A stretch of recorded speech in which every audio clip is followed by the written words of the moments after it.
w tym odcinku Morze Egejskie mówi: ej, nie myślcie sobie. No więc oglądaj dalej.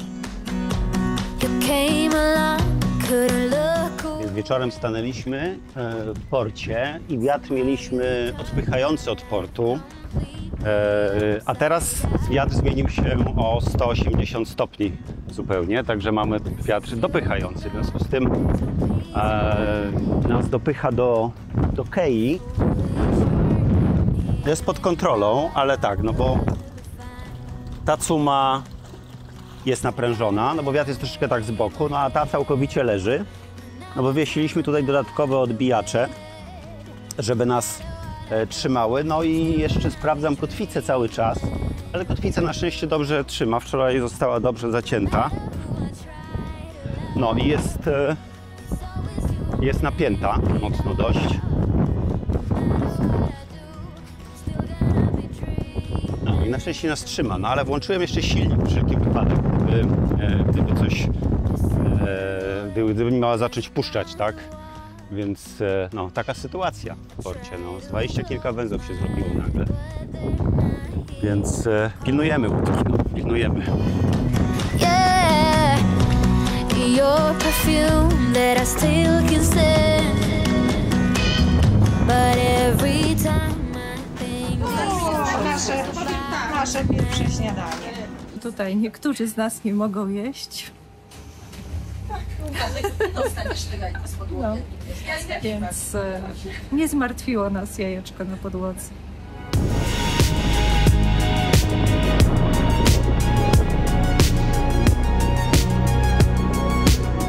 Oj, wieje.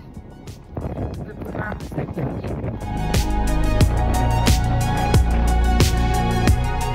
No tak, wieje. A my opuszczamy stały ląd, bo Hermione leży na Peloponezie. Rozwijamy żagle i płyniemy ku wyspie Spetses.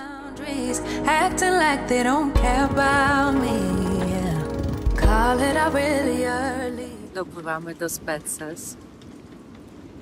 Piękne rudo, żółto, biało, niebieskie budynki. W latach 50. na Spetses mieszkał John Fowles i napisał książkę Mac. Książka historia rozgrywa się na wyspie fikcyjnej, ale wszyscy wiemy, że tak naprawdę to Spetses.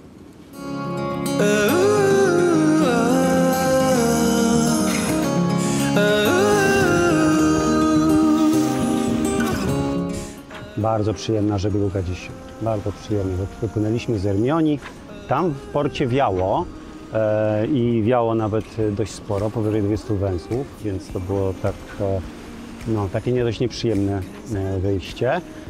No ale jak gdyby płynęliśmy, jest wiatr 15, 18, mamy żagiel, mamy foka rozłożonego, a płyniemy na Spetses, na wyspę Spetses. To jest taka wyspa bardzo niedaleko, właściwie 2 godzinki. W zasadzie ją widać już nawet tutaj.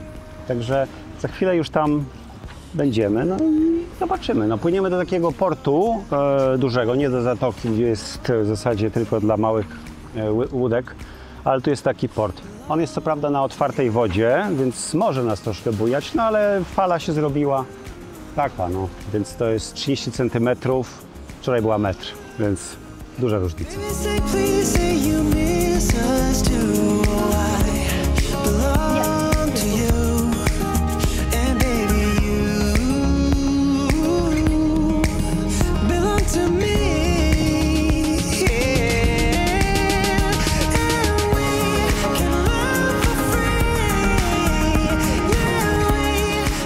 Piękna Spetses, wyspa wielu opowieści i niezwykłych osobowości. Na Spetses byliśmy wielokrotnie, ale w tym miejscu stajemy po raz pierwszy. Wyspa postanowiła nam tego nie ułatwiać, każąc cumować przy fali. Każąc nam wychodzić z łódki przy fali i każąc innym cumować obok nas przy fali.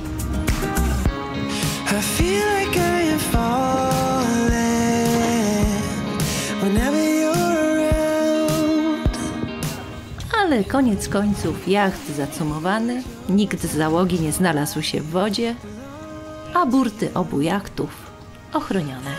We keep the light to shine.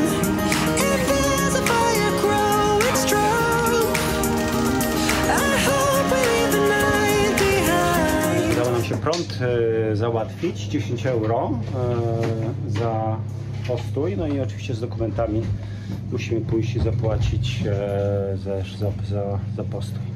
Więc pan Adonis powiedział, że jeśli chcecie stanąć w porcie starym, no to do 12, 11 może tam znajdzie się kilka miejsc. A tak to stajemy po prostu tutaj, w tym nowym porcie, tak to się nazywa. No tu naprawdę jest niewiele miejsc. Port jest otwarty, więc strasznie buja, zwłaszcza jak jest fala. Nawet nie ma fali za bardzo, a i tak strasznie buja. No i płacimy 6,44 i za postój i 10 euro za prąd.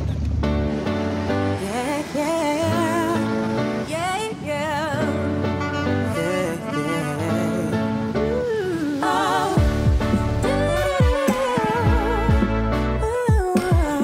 Więc tutaj jest taki basen portowy i tutaj po tej stronie piersu też można cumować, tutaj gdzie są wielkie fale, no ale jak widać tutaj jest bardzo otwarte morze. No może jak jest wiatr z drugiej strony, to wtedy rzeczywiście można. Natomiast prom cumuje tam, gdy jest duży wiatr, to wtedy on przypływa tutaj i dlatego tutaj jest ograniczone taką taśmą. Tutaj to znaczy na tym naszym piersie, na którym my stoimy. No ale po 5:30 tutaj prom już nie przypływa, więc można przypłynąć i sobie stanąć gdziekolwiek.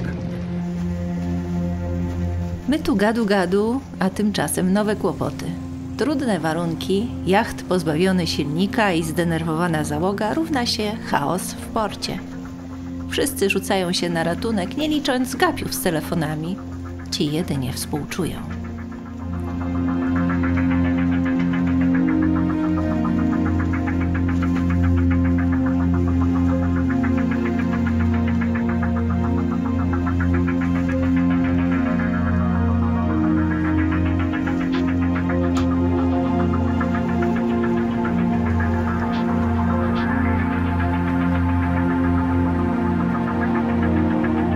Nie wiemy, kiedy zepsuł im się silnik i czy załoga miała czas na szybkie rozwinięcie foka, aby manewrować na żaglach. Tak czy owak wpadli na jachty cumujące w porcie ku przerażeniu ich załóg. Skończyło się na uszkodzonych koszach dziobowych i kilku ostrych wymianach zdań.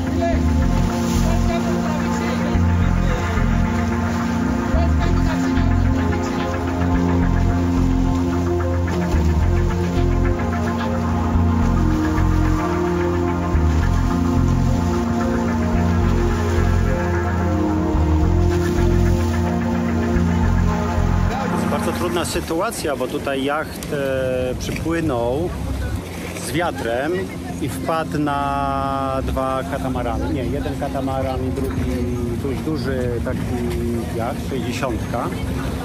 I po prostu oparł się o dzioby i było troszeczkę dzwonów. Tutaj facet z tej łódki Pantarej próbował podpłynąć i odepchnąć ten statek, ale nawet nie udało mu się nawet pontonu odepchnąć, więc przyjechała policja, straż portowa i zawołali jakiś ponton, który odciągnął tych delikwentów nieszczęsnych. Przypłynęła, widzę, jakaś jeszcze też łódka. No to dzieje się, dlatego że po prostu duże fale, niedoświadczenie, no i zwiało człowieka, zwiało łódkę na inne łódki. No.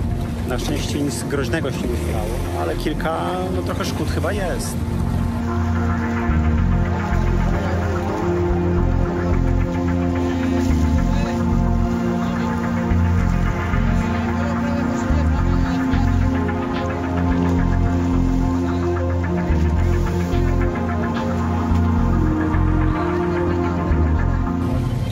Rozmawiałem tu z policjantem, on mówi, że lina mi weszła w śrubę i po prostu stracili silnik w takiej sytuacji. No to bardzo nieprzyjemna rzecz. Nie ma co w zasadzie robić w takiej sytuacji. Więc tutaj policjant chodzi i ostrzega wszystkich, którzy stoją po naszej stronie, bo ma się zmienić pogoda i wiatr się zmieni na zachodni, czyli będzie wiał po prostu na nas od dziobu.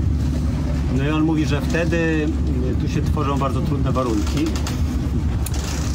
i po prostu żebyśmy byli przygotowani, no, że nie będzie to silny wiatr, ale mogą być duże fale, no i jeśli rzeczywiście te fale będą za duże, no to żebyśmy po prostu albo przestawili się wtedy tam, albo odpłynęli do Porto Heli, po prostu.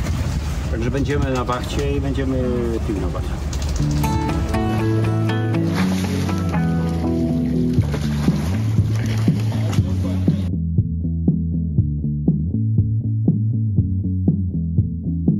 Ależ tu się dzieje! Tu się dzieje, słuchaj, to nie trzeba pływać, gdzie wystarczy tu. W porcie, tak. Wciąż coś się dzieje, więc przyszedł pan policjant, powiedział, że będzie wiatr. Powiedział, że może warto odpłynąć, przepłynąć na drugą stronę z powodu zmiany wiatru. No, my nie zdecydowaliśmy się na tę zmianę, ale nasi sąsiedzi owszem. Chyba w pewnym stresie się wypływali, ponieważ zapomnieli odłączyć się od prądu i zaczęli odpływać. Ktoś, kto tu był na kei, rzucił się do tego prądu, wyrwał go tam z tego słupka i pokazuje im, że prąd, żeby wrócili i odebrali prąd. Oni nie, wrzucaj do wody. No to on tak troszkę był zaskoczony, ale no dobra, każą wrzucać, to wrzucę. I wrzucił, no i popłynęli z tym prądem ciągnącym się za łódką. Ogólnie duży niepokój. Duży niepokój.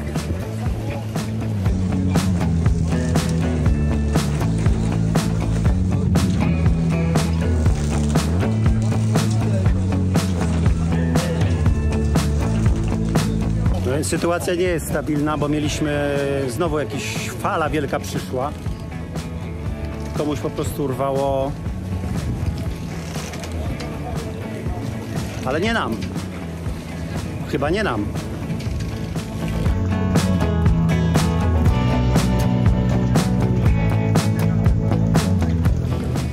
No więc ten za mną spowodował tutaj wielką falę i jachty po prostu zaczęły tańcować na fali, a nam się uszkodził trap, no, przez to. Tak wygląda w Gniecenie. No bo ja akurat wyszedłem i no, powinniśmy od razu podnieść ten trap, żeby na tej fali go chronić. No jakoś tak się nie stało. No i akurat przyszła fala i ciach, no. A nasz maszt, wydaje mi się, że nasz maszt, no albo sąsiada, no uderzył w sąsiedni i zerwał po prostu wiatraczek, wskaźnik kierunku wiatru, no. Więc gościu poleciał do Port Authority po to, żeby złożyć reklamację i no nie wiem, złożyć jakieś tam po prostu odszkodowanie od tego jachtu.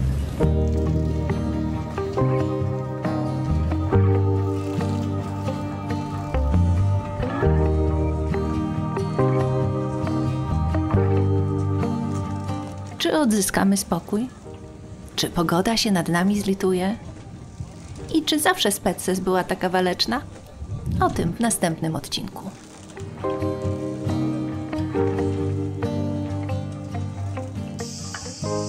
Cześć. Cześć, hej. Hello. To my. Pływamy. Może nas zasubskrybujesz? To będziemy się widzieć częściej. To nam bardzo pomoże. Dzięki. Dzięki.